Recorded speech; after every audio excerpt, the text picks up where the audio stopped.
If you want a cleaner workspace in Microsoft Word, one of the fastest things you can do is hide or show the ribbon. The ribbon is the row of tabs and tools at the top of Word, and when you collapse it, you get more room for your document. In this video, I'll show you the quickest ways to hide or show the ribbon in Microsoft Word, so you can switch between a distraction-free view and full access to your tools whenever you need them.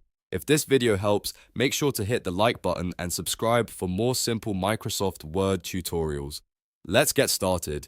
The first method is using the keyboard shortcut. On your keyboard, press Ctrl and F1 at the same time. This is the quickest way to toggle the ribbon off and on in Microsoft Word. When you press Ctrl plus F1, the ribbon will collapse and the tabs will stay visible while the full toolbar hides away. If you want the ribbon back, just press Ctrl plus F1 again and it will return immediately. This is a great shortcut to remember if you like working fast and want to switch views without using the mouse. The second method is even easier if you're already using the mouse. Just double-click any tab at the top of Word, like Home, Insert, Draw, or View. When you double-click a tab, Microsoft Word will hide the ribbon and give you more screen space. If you need the tools again, simply double-click any tab one more time, and the full ribbon will show back up. This works as a toggle, so the same action hides it and brings it back.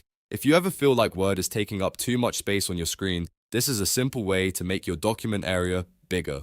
Now, depending on your version of Word, you may also see a small ribbon display option in the top corner of the window.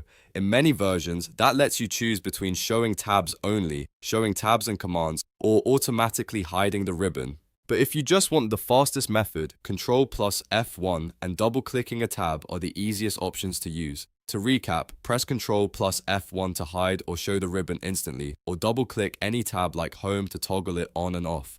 These are quick, reliable ways to control your workspace in Microsoft Word and make editing more comfortable. If this tutorial was helpful, don't forget to like, subscribe, and turn on notifications for more Microsoft Word tips, shortcuts, and productivity guides. Thanks for watching, and I'll see you in the next one.